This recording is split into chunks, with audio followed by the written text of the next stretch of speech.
Jaringan sosial adalah kunci untuk pertukaran ide, norma, dan konstruksi budaya lainnya dalam masyarakat yang memengaruhi cara kita berkomunikasi, saling mendukung, dan juga membentuk komunitas yang bertahan lama. Penelitian selama puluhan tahun telah berfokus pada keteraturan dalam pola hubungan antar individu serta mendorong dan mekanisme di baliknya. Ciri yang menonjol dari jaringan sosial adalah keragaman kekuatan ikatan, di mana ikatan yang kuat biasanya tertanam dalam kelompok sosial, sementara ikatan yang lemah sangat penting untuk kohesivitas jaringan secara keseluruhan. Pada tingkat mikro, jaringan ego, sekumpulan ikatan sosial antara individu dan keluarga, teman-teman, dan kenalan mereka biasanya memiliki inti hubungan yang sangat dekat.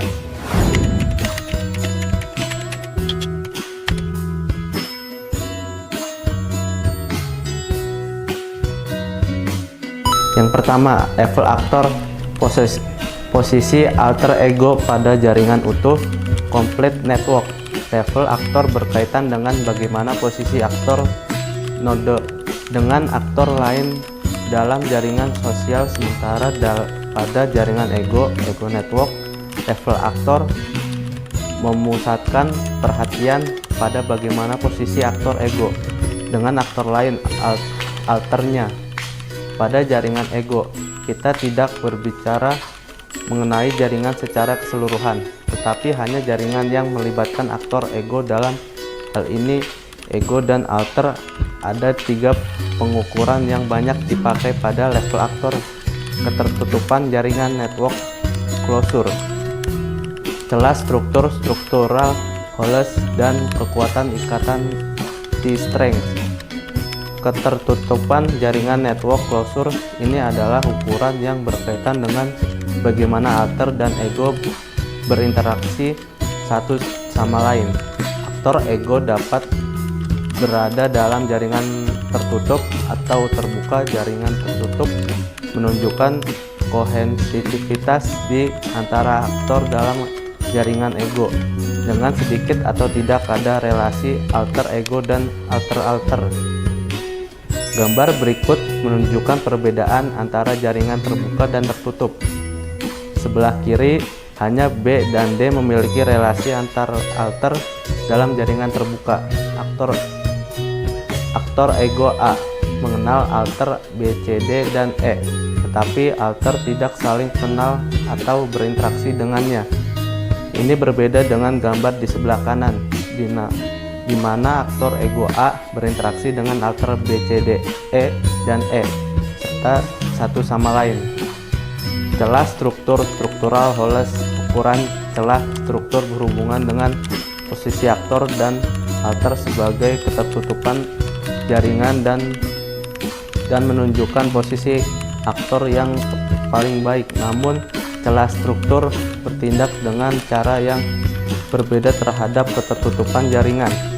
Dalam ketertutupan jaringan, ego akan mendapatkan keuntungan jika alter berinteraksi satu sama lain. Interaksi di antara alter menunjukkan kohesivitas jaringan yang akan meningkatkan kepercayaan arus informasi yang lebih beragam dan menegakkan norma. Sebaliknya, celah struktur menunjukkan bahwa ego akan mendapatkan keuntungan justru ketika alter tidak berinteraksi satu sama lain. Ada kemungkinan bahwa ego bertindak sebagai perantara di antara alter, sehingga alter bergantungan pada posisi ego. Ruang kosong di antara struktur sosial dikenal sebagai celah struktur. Ketika aktor tidak memiliki ikatan dengan aktor lain, ada ruang kosong ini. Aktor node yang berada di tengah di antara celah ini memiliki kesempatan untuk melakukannya. Lihat ilustrasi berikut untuk mempermudah pemahaman. Ego A mempunyai 4 alter B, C, D, dan E. Hubungannya tertutup pada gambar kanan. Semua aktor akrab dan berinteraksi satu sama lain, jadi tidak ada celah celah struktur informasi yang diketahui oleh A dan B juga diketahui oleh C, dan demikian juga berlaku untuk semua aktor dan berhubungan mereka. Situasi ini tidak sama dengan gambar di sebelah kiri. Aktor C dan E berinteraksi, tapi antara mereka tidak ada hubungan atau ikatan. Aktor ego A dapat mengambil keuntungan dari relasi sosial yang terjadi karena adanya celah struktur. A tidak akan mengetahui informasi dari C ke E, dan A tidak akan mengetahui informasi dari C ke E. Namun A mengetahui tentang C dan E, dan keduanya tidak berkomunikasi satu sama lain. Celah struktur aktor ego dapat mengontrol tiga hal: ekonomi, kontrol, dan informasi. Dalam ilustrasi di atas, A dan mengontrol B, C, dan E. Jadi informasi yang berasal dari hubungan ini juga tidak akan diulang oleh struktur ini. Kekuatan ikatan P-strength. Pengukuran lain yang banyak dipakai dalam jaringan ego network yakni kekuatan ikatan. Di sini peneliti bukan memetakan relasi antara ego dan alter, melainkan seberapa besar kekuatan interaksi antara ego dan alter. Kekuatan ikatan tis ini terbagi ke dalam dua jenis: ikatan kuat strong tis dan ikatan lemah weak tis. Ikatan kuat ditandai oleh intensitas komunikasi yang tinggi dengan alter sebaliknya. Ikatan lemah ditandai oleh intensitas komunikasi yang minim. Contoh pola hubungan di antara aktor yang memiliki ikatan kuat sebagai contoh: jika ada 3 aktor dan 2 diantaranya memiliki ikatan kuat, maka ketiga aktor tersebut akan saling berhubungan. Sebagai contoh, jika A memiliki ikatan kuat dengan B dan B memiliki ikatan kuat juga dengan C, maka A akan saling berhubungan dengan C, dan C akan saling berhubungan dengan A. Jadi jika A berpacaran dengan B yang merupakan contoh ikatan kuat, dan B memiliki ikatan kuat dengan C, maka Anda A juga akan memiliki ikatan dengan kakak pacar Anda, baik dekat maupun jauh.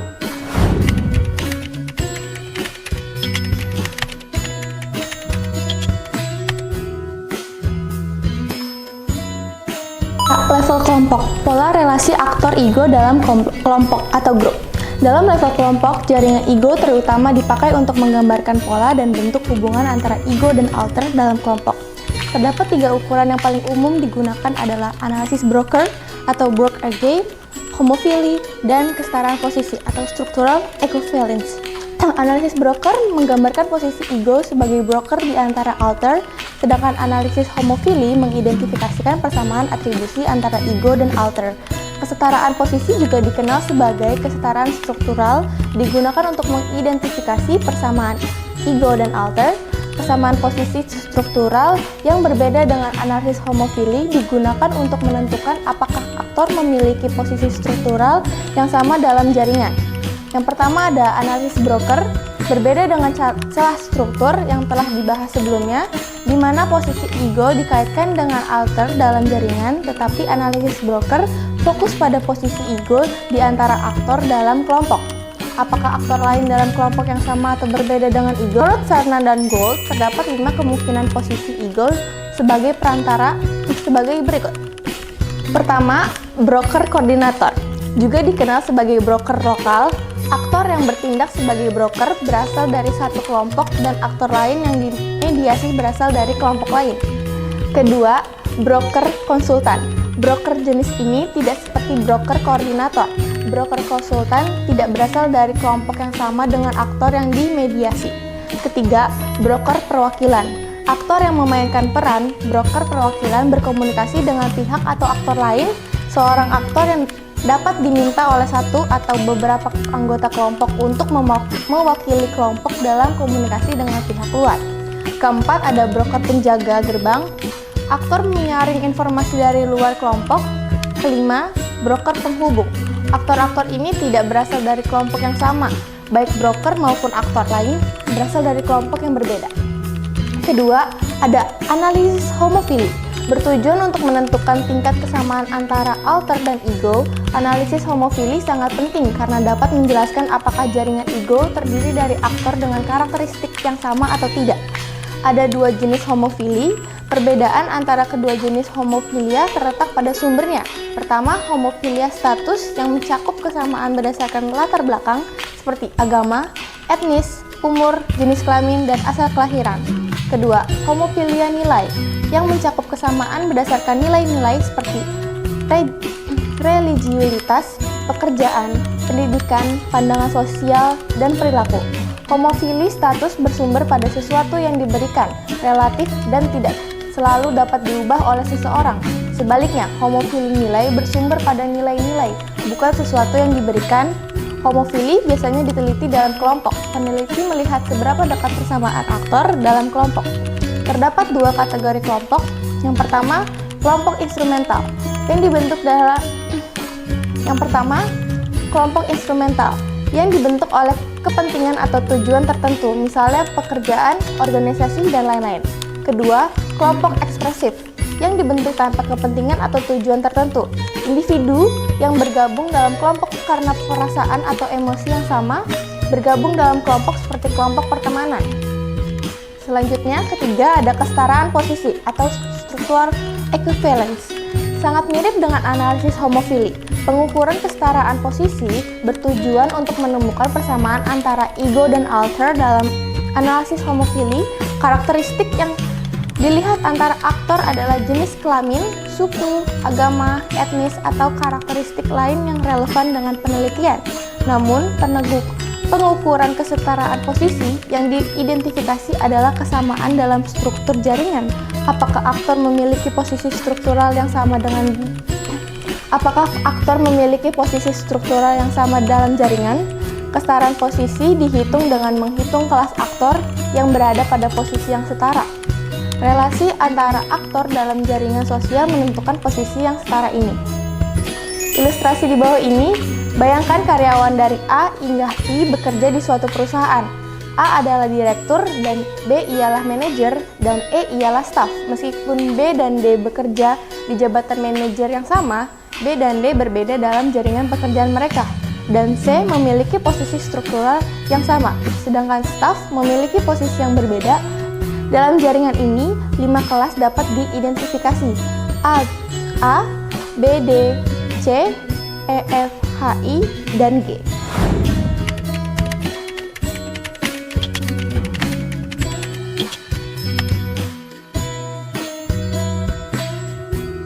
Yang selanjutnya yaitu ada level system, struktur jaringan ego alter. Pengukuran level system pada jaringan ego mirip dengan jaringan utuh. Jenis analisis jaringan komunikasi serupa, hanya aktor yang dianalisis yang membedakannya. Pada jaringan ego, yang dipelajari adalah struktur jaringan yang terdiri dari alter dan ego saja. Sebaliknya, pada jaringan utuh, yang dipelajari adalah struktur jaringan yang mencakup semua aktor. Ukuran, kepadatan, dan diameter adalah beberapa jenis pengukuran jaringan. Yang pertama yaitu ada ukuran atau size. Ukuran jaringan ego adalah jumlah alter di sekitar ego. Semakin banyak alter, maka semakin besar pula ukuran jaringan ego. Ukuran bisa dihitung dengan mudah dengan jalan menghitung beberapa banyak link antara ego dan alter. Misalnya, dalam ilustrasi berikut, ukuran dari jaringan ego adalah 7. Aktor yang mempunyai link langsung ke ego dipandang sebagai alter, disebut alter dari ego jika mereka memiliki hubungan dengan ego. Oleh karena itu, yang diperhitungkan dalam ukuran adalah hubungan ego ke alter. Hubungan alter satu ke alter lain tidak diperhitungkan. Yang kedua yaitu ada kepadatan atau density. Jika ukuran hanya menghitung jumlah link antara aktor ego, maka kepadatan menghitung semua link di antara semua alter. Mengukur kepadatan dalam jaringan ego sama dengan jaringan utuh. Yang membedakan hanya pada jaringan ego yang diperhitungkan, yaitu link dari ego ke alter. Jaringan ego yang dapat ditandai oleh adanya link di antara alter. Sebaliknya, jaringan ego yang tidak padat ditandai oleh minimnya relasi di antara alter. Kepadatan sangat penting untuk jaringan ego karena menentukan ketertutupan jaringan ego. Kepadatan sangat penting untuk jaringan ego karena menentukan ketertutupan jaringan. Jaringan ego yang padat lebih tertutup karena semua aktor saling berinteraksi. Sebaliknya, di pola jaringan yang terbentuk, jaringan ego yang tidak padat, aktor alter memiliki hubungan dengan ego tetapi tidak dengan sesama alter. Bahkan ukuran jaringan ego menurut prinsip dalam, ukuran jarak dan diameter jaringan ego sebanding dengan jaringan utuh. Yang dimaksud dengan jarak adalah seberapa jauh rata-rata masing-masing aktor, ego dan juga alter dapat saling mengontrak satu sama lain. Menghitung jarak adalah hal yang cukup mudah. Hitung beberapa jarak terdekat seorang aktor dapat mengontrak aktor lain dengan menggunakan anjata.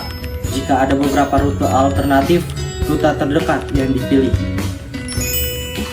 Sementara diameter adalah jarak paling jauh seorang aktor dapat mengontrak aktor lain dalam jaringan. Dalam ilustrasi ini, diameter jaringan adalah 2, yang berarti jarak paling jauh seorang aktor dapat mengontrak aktor lain dalam jaringan adalah 2 langkah. Jika ada beberapa jalur alternatif di antara aktor, jalur terpendek yang diperhitungkan. Ini mirip dengan perhitungan jarak. Terdapat banyak pilihan bagi aktor lama untuk menghubungi laki.